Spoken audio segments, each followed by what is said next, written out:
Hey everybody, how is it going? It is your pal, Sal here. Welcome back to my channel and welcome back to our Mariah Carey discography journey. Darlings, how are you? So today we have another review. I was not intending on doing as many reviews as I'm now gonna be doing, but realistically I was getting ready again to film a reaction for this and I was like, let me look at the track listing, and I was like, oh wait, I know too many to make a reaction to this really make sense. So we're gonna do a review. We're gonna review today Mariah Carey's 7th studio album, Rainbow, which was released on November 2nd of 1999, and it hit number 2 on the Billboard 200. So this is an album that I do own on CD. I own all her albums on CD. I act like that's a surprise every time, but oh my god, this paper's trying to fly away. Okay, there we go. So there's that, the beautiful cover, and I do own the Urban Outfitters exclusive vinyl, which you can see in detail in another video on my channel, which I do own the blue pressing, which is the one I wanted, so I was happy about that. And I have to say, first of all, this is my favorite Mariah Carey album cover. I mean, the gayness of it, just how beautiful she looks. This is an album, like I said, I remember having a CD copy of Rainbow and Butterfly. I've always loved this cover. I remember just looking at it all the time. It's a miracle to me that I did not discover I was gay until my senior year of high school, but what are you gonna do about that? Who knows? I don't know. But anyways, I thought it would be fun today to talk about this album, talk about my thoughts and feelings of each song. And before we do that, we're gonna go through our singles we have. So there were a total of 5 singles for this album. The first single was Heartbreaker, which did hit number 1. The second single was Thank God I Found You, which also was number 1. The third single was Can't Take That Away, Mariah's Theme, which it did not chart in America, but its highest position was at number 5 in the Dutch Top 40. So to the Dutch, amen. The fourth single was Crybaby, featuring Snoop Dogg, which was number 28. And the fifth and final single was Against All Odds, Take a Look at Me Now, which charted number 1 in the UK. So this is an album that's very important in Mariah's career. It was her last album with Columbia Records. She got the F out of there to get away from Tommy and all that good stuff. Some people have said that this album, from what I read, was rushed, that it wasn't as good as it probably should have been. But I'm here to tell you guys today that I think out of the 90s albums, I personally might say that this is my favorite one. It's so funny, looking back at my review on Butterfly, I want to say this. I realize how important of an album Butterfly is in Mariah's career. It's the most important album she ever gave out to the world. But I'd be lying if I told you guys it was my favorite. Butterfly is not my favorite album. This one right here isn't my favorite album either, but I do feel confident that if I do ever make a listing, I think I know where everything's pretty much going to be. But regardless of that, we're going to talk about this album today. So we begin the album with Heartbreaker, which features Jay-Z. And before I keep going, I'm going to take a sip of a water, darling. Heartbreaker is so funny to me because when I was younger, I loved this song. And when I got back into Mariah my junior year of high school, when I first played this, it was like it never left me. I was like, I remember this. This is iconic. The chorus is so catchy. And what I also love about this song is how simple it is. It's not the most like extravagant song, but I love every second of it. I mean, Mariah's vocals are gorgeous. I love Jay-Z. She won a... Oh my god, I'm blinking on his rap right now. She find one strand of hair that's longer than her. She won love in the jacuzzi, love up in the movies. I mean, it's such a good rap in there. I love everything about that. The video is iconic. Her, Jerry O'Connell, Bianca. Amen. A perfect number 1 hit single. The second song is Can't Take That Away, Mariah's Theme, which is another song that, you know, it's so funny. I feel like this song is kind of comparable to Butterfly, as that is kind of a Mariah theme, and then this one is also literally labeled Mariah's Theme, especially after everything that Columbia Records tried to do, that Sony tried to, you know, make her not a big hit, all that good stuff. They can't take that away from her. She's Mariah, she's tough, amen. Track number 3 is Bliss, which is my personal favorite off of this album. The fact that it's literally a song about sex, the fact that she's just borderline whistling the entire song, it feels blissful. This is a song I mentioned in my Daydream reaction because, what was the song? Melt Away reminded me of this. And Bliss is a song I was introduced through this playlist of Mariah's. Mariah didn't make it, but it was just called Sex, and it was all Mariah Carey songs about sex. Everything about this album, or this song to me, is just blissful. Every time I listen to it, I'm mesmerized. Get what I did there? I love it. Bliss, A+ in my book. One of the best things Mariah's ever recorded. It's so simple, but so perfect when she's harmonizing with her own whistles. It's angelic. The fourth song is How Much, featuring Usher. I do like this one. Wait, no, I'm thinking of the wrong song. That's Ex-Girlfriend. Am I crazy? Oh my god, I'm an idiot. I'm looking at something. You know? Wait, I wasn't off. Okay, never mind. I'm not crazy. I'm not crazy. How Much is a good song. It's not one of my favorites.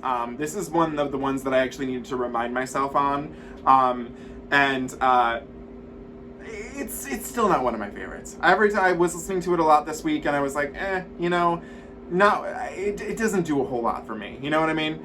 Track number 5 is After Tonight, which is one song that I was kind of, I feel like this one plays. I listen to it and I'm like, oh my god, she really wants this to be as good as my all, and then I never think of it again. After Tonight is pretty, I think it is. Everything Mariah does is pretty. Let's not get that twisted. But I wouldn't be lying if this one feels like the Walmart version of my all to me. I don't know if that's just me. Could be I'm crazy, but that's where I stand with that one. Again, it's pretty good vocal, but doesn't do a lot for me. Track number 6 is Ex-Girlfriend. Ex-Girlfriend, can't have him. It's better. It's a shame we never got a music video with this song as a sequel to Heartbreaker with Mariah and Bianca fighting. I like this song. I think it's so much fun. I think it should have been a single. I think it's just very playful, very light, very fun. I think that's the best thing you can say about this album is that compared to Butterfly, it's a happier album. It's a much more popular album. I mean, especially with this cover. I mean, Rainbow, come on, this was made for the gays. So we love that. The 7th song is actually a remix. It's the Heartbreaker remix with Brat and Missy Elliott. And this is a remix that I really love with 2 big tickle bitties for your man. I hate the part where it's censored. Guess who's back in the mother house? I hate that it's censored. That pisses me off every time I listen to it. I've actually seen Mariah and Brat do this remix live. She was just like the first part of the remix and then goes into the actual song. I like this remix a lot. It's fun. It's stripped. It's really good. I have to say the Heartbreaker remix I like just as much as the original. It depends on my mood, but I like both.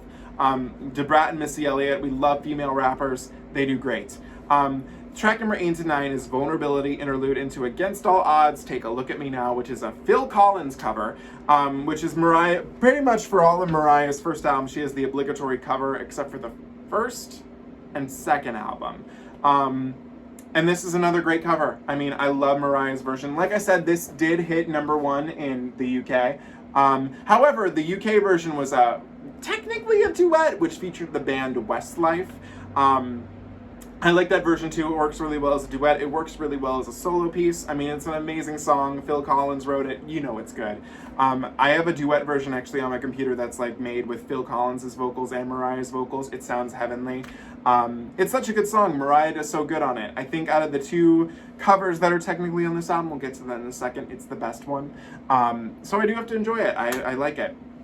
Track number 10, Crybaby, is a song that I absolutely love. It features Snoop Dogg, who I would say is easily my favorite rapper. I love Snoop! How can you not love Snoop?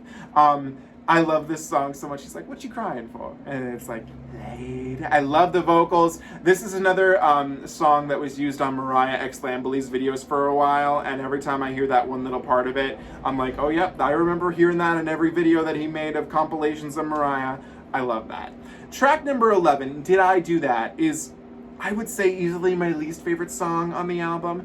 I don't know why, maybe it's just I don't get it. It's very intricate, very production driven, but for some reason I've never felt like I'm in love with you. You know what I mean? Like, especially this is one of the ones that I had to remind myself on, and I'm kind of like, I'm not connecting. I don't know why. Maybe it'll hit me one day, but for some reason this is the one for me that I'm like, I don't know. I'm not as into. Track number 12, Petals, is Mariah's obligatory reflection ending. Well, it's technically not the end of this album song, but it's the ending, you know what I mean? This is probably my favorite out of like, what is it, Looking In, Outside. I like this one. I feel like I get the lyrics a little more. She's talking about, basically the song describes Mariah's withering relationship with her older sister as well as her marriage to music producer Tommy Mottola. I mean, this is my maybe being the product of a child, I should say a child of a divorce, as if my parents weren't divorcing when I was in high school. But I mean these lyrics, I've often wondered if there's a perfect family. I've always longed for undividedness and sought stability. I mean, I feel that, you know, living in a house where your parents are ready to kill each other, not the prettiest thing. Granted, she had a much, you know, worse childhood than I know I did. I'm trying to read her book. I'm just horrible at reading. I'm working with the Audible. It's just, I hate sitting down and just like, you know, that's not who I am, darling. But I like the lyrics. I miss you, little sis and little brother. So many closest to me turned on a dime and sold me out dutiful. I get this one. I feel like this is the one that I connect to the most out of Mariah's introspective ballads. So there's that. Then we end the album on the standard edition with Rainbow Interlude into Thank God I Found You, which features Joe and 98 Degrees. And it's so funny to me every time I remember that this is a #1 single, because I feel like it's Mariah's most forgotten #1 single, because I feel it's the most bland, because it's the most obviously, at least in my book, knockoff of One Sweet Day. This song wishes it was One Sweet Day. And believe me, I like this song. I don't know Joe. I like him on it. I love 98 Degrees. Love me my Nick Lachey. But I would be lying. I would be lying to you if I was to say that this is Mariah's one of her best #1s, because it's not. It's probably her least impressive #1. We can't deny it's a nice song. I can't deny that. But boy, oh boy, does it ever feel like a knockoff to One Sweet Day, and I'm so sorry. That gets me crucified, so be it, but I think we all feel that. So yeah, that's where the standard version ends. However, there is a bonus track on the French edition of the album, which it has a funny story behind it. It is a cover of Diana Ross's Do You Know Where You're Going To theme from Mahogany. And in case you don't know, Diana Ross's new album is coming out in November, so be sure to stream, buy, do everything.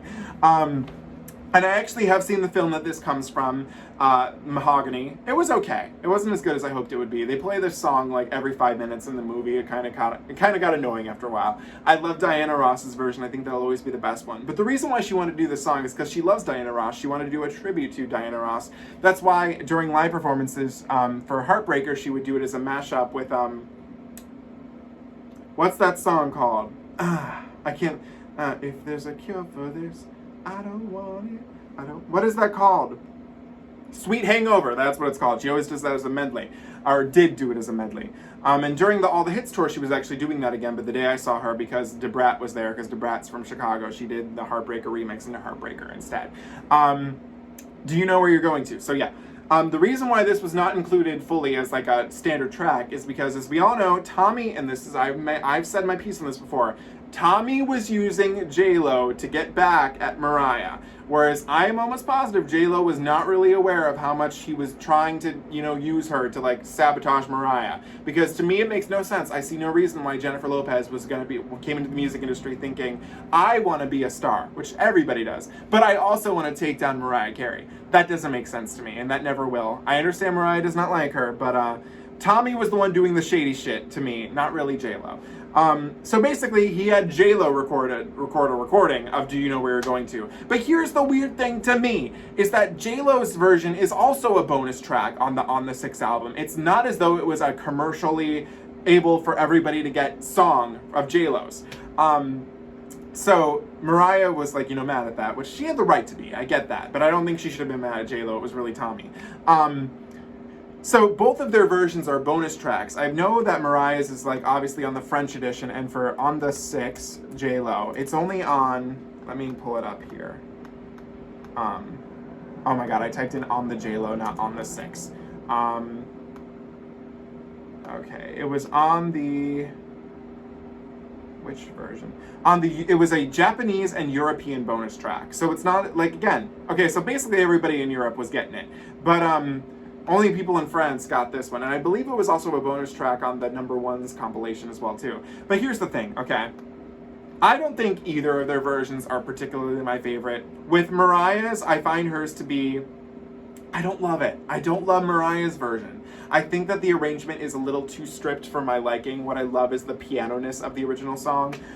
It's not even really a piano that I really think they're using, but it just sounds so peaceful. Mariah's is a little more stripped. I get it.